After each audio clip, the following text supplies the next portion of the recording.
नमस्कार बच्चों, SK PCS academy में आपका स्वागत है। आज हम कुछ महत्वपूर्ण कथनों के विषय में जानेंगे जो प्राचीन इतिहास, मध्यकालीन इतिहास और आधुनिक इतिहास से संबंधित हैं। विभिन्न अवसरों पर विभिन्न नेताओं द्वारा जो महत्वपूर्ण वक्तव्य दिए गए उनसे संबंधित प्रश्न अक्सर पूछे जाते हैं। उनको आप नारे या स्लोगन के रूप में भी मान सकते हैं। तो चलें शुरू करते हैं। पहला कथन देखें, अंग्रेजी सरकार के अन्याय एवं शपथ भंग के कार्य चारों ओर ऐसे दहक रहे हैं जैसे सूर्य की किरणें। ये बात कही थी नाना साहब ने। किसने कही थी? नाना साहब ने। और उन्होंने फ्रांस के सम्राट को एक पत्र लिखा था, उसमें ये बात कही थी। दूसरा स्टेटमेंट देखें, मैं मानता हूँ कि अंग्रेज उद्योगपति केवल इसलिए भारत में रेल बिछाना चाहते हैं कि वे रुई और अन्य कच्चा माल अपने कारखानों के लिए कम खर्च पर प्राप्त कर सकें, किंतु यह रेलवे उद्योग जो है वो भारत में आधुनिक उद्योगों का अग्रदूत होगी। ये कथन कार्ल मार्क्स ने कहा था। किसने कहा था? कार्ल मार्क्स ने। तीसरा देखें, गांधी मर सकता है परंतु गांधीवाद जिंदा रहेगा। ये कथन स्वयं गांधी जी ने कहा था और 1931 के कराची अधिवेशन के दौरान कहा था। जिन्ना विभाजन चाहते हैं या नहीं, पर अब हम स्वयं विभाजन चाहते हैं, ये वक्तव्य सरदार पटेल के हैं। अब हम संवैधानिक तरीकों को तिलांजलि देते हैं। आज हमने भी पिस्तौल बना लिया है और उसके प्रयोग करने की हालत में हैं। ये मोहम्मद अली जिन्ना के कथन हैं और 1946 में मुस्लिम लीग की सीधी कार्रवाई दिवस के दौरान उन्होंने ये घोषणा की थी। तो 1946 सीधी कार्रवाई के दौरान ये घोषणा की थी। किसने? जिन्ना ने। छठा देखें, अब तो सत्ता दुर्जनों, बदमाशों और लुटेरों के हाथों में चली जाएगी जो आपस में खूब लड़ेंगे और भारत राजनीतिक झगड़ों में खो जाएगा। ये कहने वाले कौन थे? Winston Churchill. किसने कहा था? विंस्टन चर्चिल ने कहा था। सत्ता हस्तांतरण के प्रश्न पर बहस के दौरान ये बात कही गई थी। जिस प्रकार सारी धाराएं अपने जल को सागर में ले जाकर मिला देती हैं, उसी प्रकार मनुष्य के सारे धर्म उसे ईश्वर की ओर ले जाते हैं। ये कहने वाले स्वामी विवेकानंद थे। जो काम 50,000 हथियारबंद सिपाही न कर सके, उसे महात्मा जी ने कर दिया। उन्होंने शांति कायम कर दी। ये बात कही थी लॉर्ड माउंटबेटन ने। किसने कही थी? लॉर्ड माउंटबेटन ने। भाग्य चक्र किसी न किसी दिन अंग्रेजों को अपना भारतीय साम्राज्य छोड़ने के लिए विवश करेगा, मगर किस प्रकार का भारत वे छोड़कर जाएंगे, कितनी भयंकर गरीबी होगी। जब शताब्दियों पुराने प्रशासन का प्रवाह सूख जाएगा, तब तक वह किस प्रकार का बेकार कीचड़ और गंदगी अपने पीछे छोड़ जाएंगे। ये कथन कहने वाले रविंद्रनाथ टैगोर थे। रविंद्रनाथ टैगोर ने ये बात कही है।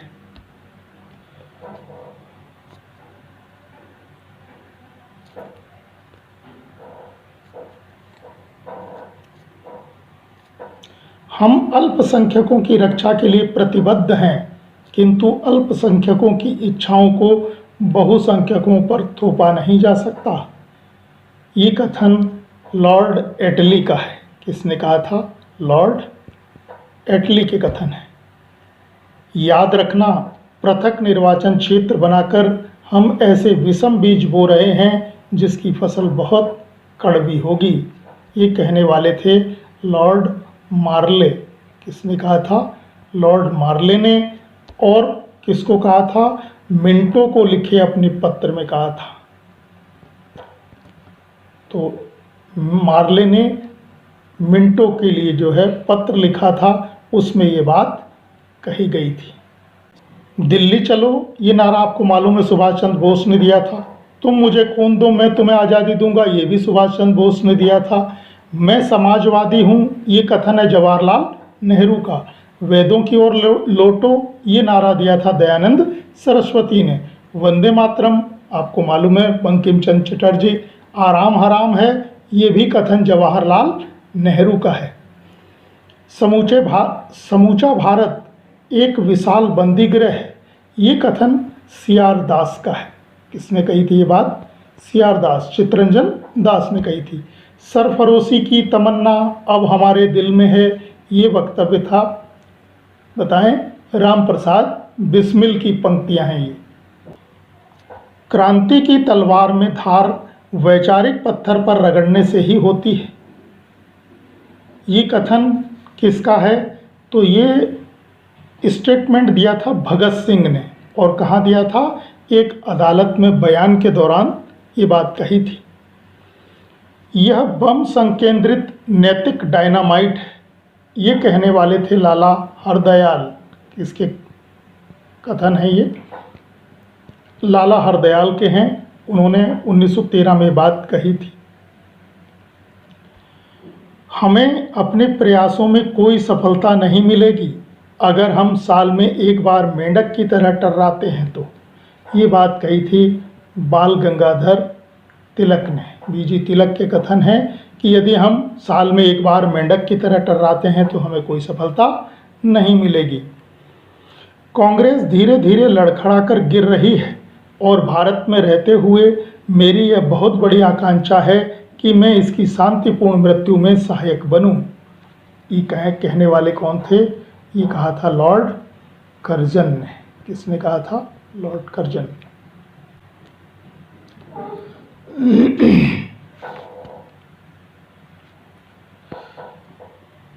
यदि हमने पाकिस्तान की मांग को स्वीकार नहीं किया तो इस देश में अनेक पाकिस्तान बन जाएंगे, हर दफ्तर में पाकिस्तान की एक इकाई होगी, ये कहने वाले थे सरदार पटेल। किसके कथन हैं? सरदार वल्लभ भाई पटेल के। हिंदुस्तान तलवार के बल पर जीता गया है तथा तलवार के बल पर ही इसकी रक्षा की जाएगी, ये कथन है एल्गिन द्वितीय का। किसने कहा था? एल्गिन सेकंड का कथन है। हिंदुस्तान का हर निवासी भ्रष्ट है, किसने कही थी बात? कार्नवालिस ने।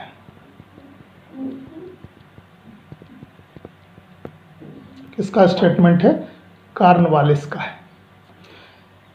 कांग्रेस की आवाज़ जनता की आवाज़ नहीं है, ये कहने वाले कौन थे? फिरोज शाह मेहता ने कही है ये बात। हमने सरदर्द से छुटकारा पाने के लिए सिर कटवाना बेहतर समझा, ये कथन है जवाहरलाल नेहरू का। ह्यूम तथा उनकी कांग्रेस से सावधान रहना चाहिए, ये वक्तव्य दिया था डफरिन ने। किसके कथन है? लॉर्ड डफरिन के, जो बम्बई के गवर्नर को एक पत्र में उन्होंने लिखा था। भारत का विभाजन मेरी लाश पर ही होगा, जब तक मैं जीवित हूँ तब तक भारत का विभाजन नहीं होने दूंगा, ये कहने वाले कौन थे? मोहनदास करमचंद गांधी। पाकिस्तान का निर्माता जिन्ना या मोहम्मद इकबाल नहीं वरन लॉर्ड मिंटो था, ये कहने वाले थे डॉक्टर राजेंद्र प्रसाद। पाकिस्तान का निर्माता जिन्ना या मोहम्मद इकबाल नहीं वरन लॉर्ड मिंटो था। किसने कही ये बात? डॉक्टर राजेंद्र प्रसाद ने। इनकलाब जिंदाबाद नारा मालूम है आपको किसने दिया था? भगत सिंह ने। जय हिंद ये नारा दिया था सुभाष चंद्र बोस ने। मुझे मरने का गम नहीं, गम तो इस बात का है कि मुझे अपनी कब्र के लिए अपने मुल्क की 2 गज जमीन तक नसीब न हो सकी, ये कहने वाले थे बहादुर शाह जफर, जिन्होंने कहा था बड़ा बदनसीब है जफर जिसे मरने के बाद अपने मुल्क की 2 गज जमीन भी नसीब न हो सकी। 1857 के विद्रोह के समय जो विद्रोही थे उन्होंने इनको अपना लीडर बना दिया था और ये पकड़े गए थे और इनको कहाँ निर्वासित कर दिया गया था? रंगून भेज दिया गया था और रंगून में ही इनकी कब्र बनी हुई है, जिस पर ये पंक्तियाँ अंकित हैं कि बड़ा बदनसीब है जफ़र, जिसको मरने के बाद अपने वतन की 2 गज ज़मीन भी नसीब नहीं हुई। सारे जहां से अच्छा हिंदोस्तां हमारा, कहने वाले कौन हैं? मोहम्मद इकबाल हैं। ये पंक्तियां हैं मोहम्मद इकबाल की। हमने घुटने टेक कर रोटी मांगी, किंतु उत्तर में हमें पत्थर मिले। ये मोहनदास करमचंद गांधी के कथन है। सविनय अवज्ञा आंदोलन के पूर्व में जो है उन्होंने ये बात कही थी। उस समय जबकि जनता का उत्साह चरम पर था, पीछे हटने का आदेश देना राष्ट्रीय दुर्भाग्य से कम न था। ये बात कही थी सुभाष चंद्र बोस ने। और किसके बारे में कही थी? असहयोग आंदोलन के स्थगन पर कही थी। सिंधिया की वफादारी ने अंग्रेजों के लिए भारत को बचा लिया, ये कहने वाले थे कीन। ये किसके स्टेटमेंट हैं? कीन के। यह अंग्रेज घुसपैठिया ही था जिसने सर्वप्रथम भारत, जो सूती वस्त्र की मां थी, के माल को यूरोपीय बाजार से निकाला तथा फिर भारतीय बाजार में घुसकर भारतीय चरखे को तोड़ डाला। ये कथन था कार्ल मार्क्स का। किसने कही थी बात? ये कार्ल मार्क्स ने। भारतीय मैदानों में बुनकरों की हड्डियां बिखरी हुई दिखाई देती थीं। ये कथन है लॉर्ड विलियम बेंटिक का। William Bentinck. किसने कही ये बात? विलियम बेंटिक ने। स्वतंत्रता मेरा जन्मसिद्ध अधिकार है और मैं इसे प्राप्त करके रहूंगा। किसके स्टेटमेंट हैं? बीजी तिलक के। बाल गंगाधर तिलक ने ये बात कही है। मेरे शरीर पर पड़ी एक एक लाठी ब्रिटिश साम्राज्य के कफन में कील सिद्ध होगी। किसका स्टेटमेंट है? लाला लाजपत राय का। लाला लाजपत राय। और वो किसका विरोध कर रहे थे? साइमन कमीशन का विरोध कर रहे थे। दोस्तों, यदि मेरा विवाह गुलाम भारत में होना है तो मेरी वधू केवल मौत होगी। बारात जुलूस के रूप में होगी और बाराती देश के लिए मर मिटने वाले परवाने होंगे। ये कथन किसका है? सरदार भगत सिंह का है।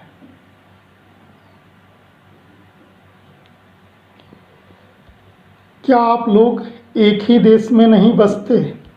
क्या आप लोगों को एक ही जमीन पर नहीं जलाया जाता? याद रखिए कि हिंदू और मुसलमान शब्द केवल धार्मिक विभेद बतलाने के लिए हैं, अन्यथा सभी व्यक्ति, चाहे वे किसी भी धर्म के हों, एक राष्ट्र के हैं।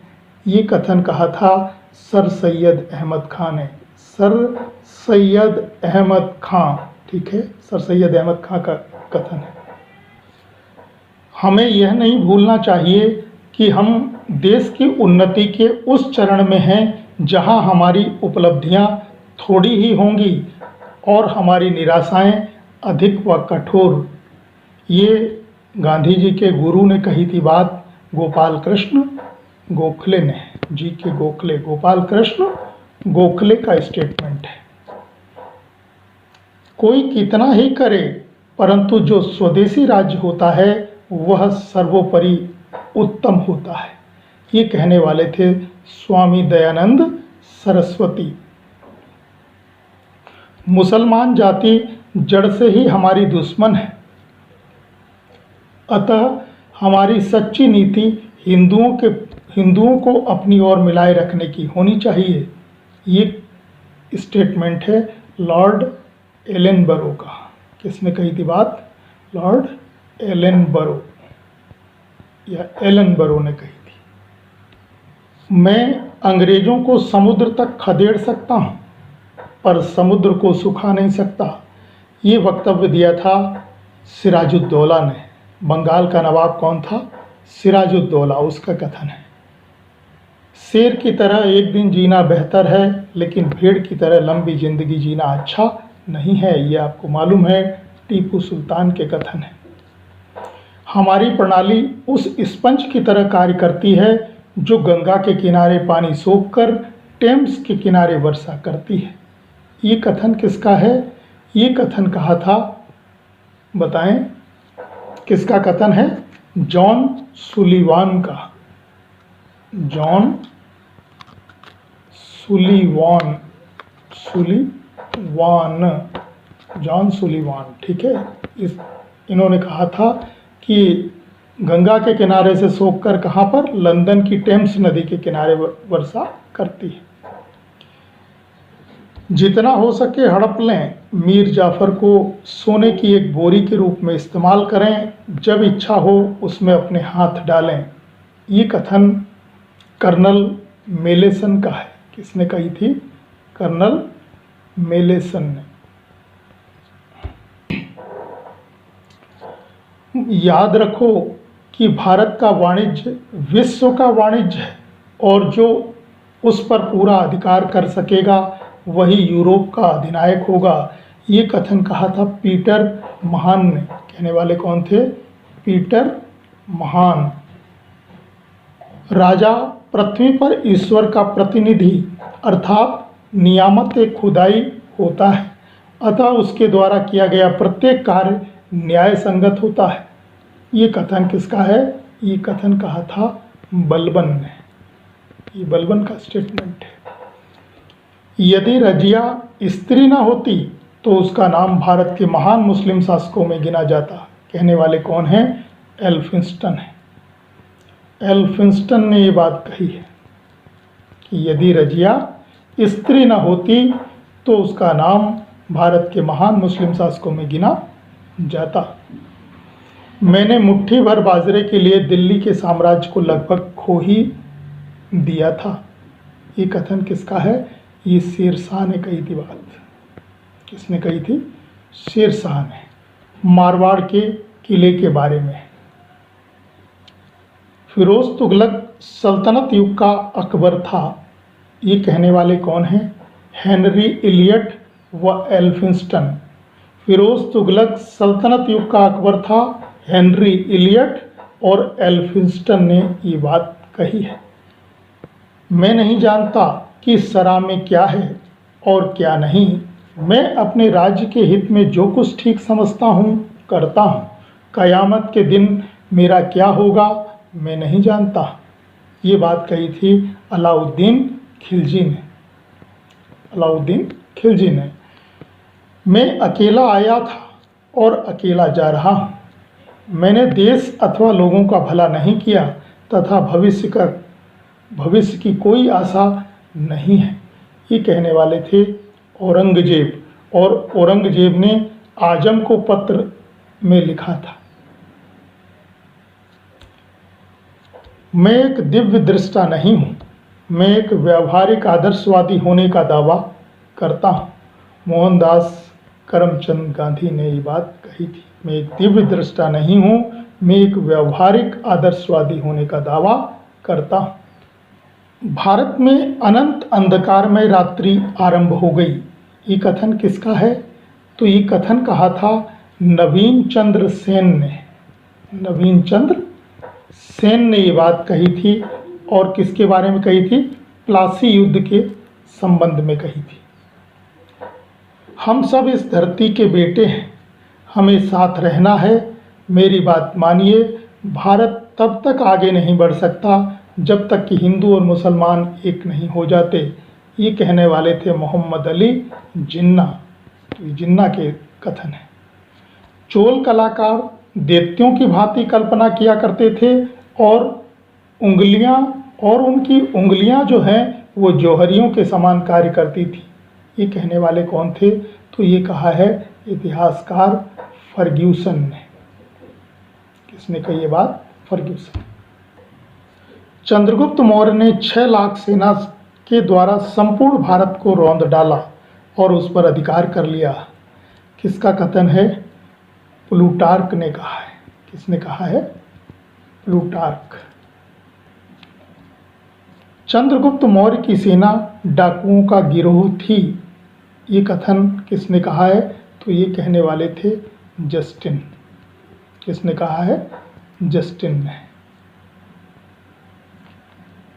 भारत में दास प्रथा नहीं थी। मेगस्थनीज कहता है अपनी पुस्तक इंडिका में, राजा परीक्षित को मृत्युलोक का देवता बताया गया है।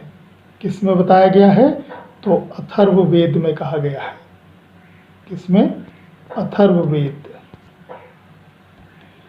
अन्यायी राजाओं को प्रजा दंड दे सकती थी तथा उन्हें राज्य बहिष्कृत कर सकता था। ये बात भी किसमें कही गई है? अथर्ववेद में कही गई है। तो अन्यायी राजाओं को प्रजा दंड दे सकती थी और उन्हें राज्य से बहिष्कृत कर सकती थी, ये बात अथर्ववेद में। और राजा परीक्षित को मृत्युलोक का देवता भी किसमें बताया गया है? अथर्ववेद में ही बताया गया है। सभा और समिति प्रजापति की दो पुत्रियां, ये बात भी किसमें कही गई है? अथर्ववेद में। सत्यमेव जयते, सदा सत्य की विजय होती है, किसमें कहा गया है? मुंडकोपनिषद में बात कही गई है। संसार वेद है और सृष्टि कुरान है, ये महान सूफी संत रज्जब के कथन है। किसने कही बात? ये रज्जब ने। मुगल काल में समस्त भूमि का स्वामी राजा होता था, ये कहने वाले थे बर्नियर। किसने कही है? बर्नियर ने। 1600 ईस्वी में भारत की आबादी 10 करोड़ थी, ये कहा है W.H. मोरलैंड ने। तो W.H. मोरलैंड के कथन है कि 1600 ईस्वी में भारत की आबादी 10 करोड़ थी।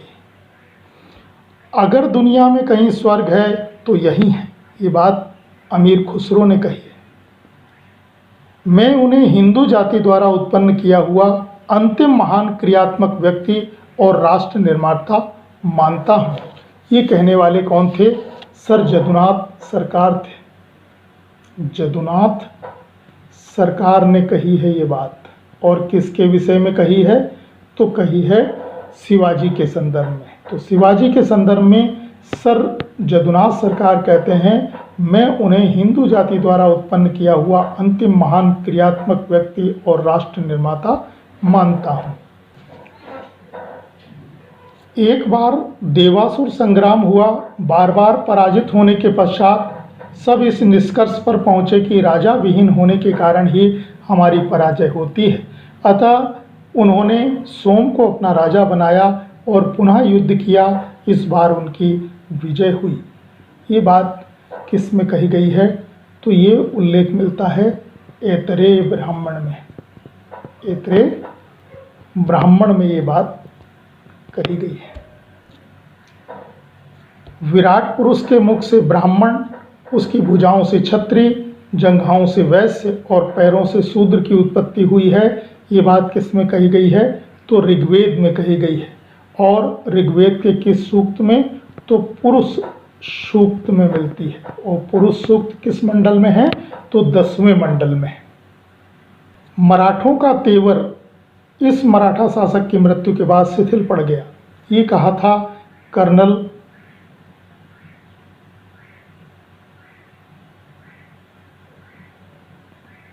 पामर ने। किसने कहा था? कर्नल पामर ने ये बात कही थी, जो तत्कालीन पूना का रेजिडेंट था। और इसने ये बात नाना फडणवीस के संदर्भ में कही थी। तो नाना फडणवीस के संदर्भ में कर्नल पामर का कथन है कि मराठों का तेवर इस मराठा शासक की मृत्यु के बाद शिथिल पड़ गया था। किसकी मृत्यु के बाद? नाना फडणवीस की। अशोक ने अपने 99 भाइयों को मारकर गद्दी प्राप्त की। किसमें उल्लेख मिलता है? सिंहली अनुश्रुतियों में। सिंहली अनुश्रुतियों। सिंहली अनुश्रुतियों का मतलब होता है कि जो श्रीलंका में कही गई हों। सिंहली मतलब श्रीलंका से तात्पर्य है। कौटिल्य ने चंद्रगुप्त को जम्बू द्वीप का सम्राट बनाया, ये उल्लेख मिलता है महावंश में। बौद्ध ग्रंथ कौन सा है? दीपवंश और महावंश बौद्ध ग्रंथ हैं, तो उसी में से महावंश में ये उक्ति मिलती है, कौटिल्य ने चंद्रगुप्त को जम्बूद्वीप का सम्राट बनाया। कश्मीर में अशोक ने विजयेश्वर नामक एक शिव मंदिर का जीर्णोद्धार करवाया था तथा उसके भीतर 2 समाधियां निर्मित करवाई थीं। किसमें कथन मिलता है? ये उल्लेख मिलता है राजतरंगिणी में। और राजतरंगिणी किसने लिखी है?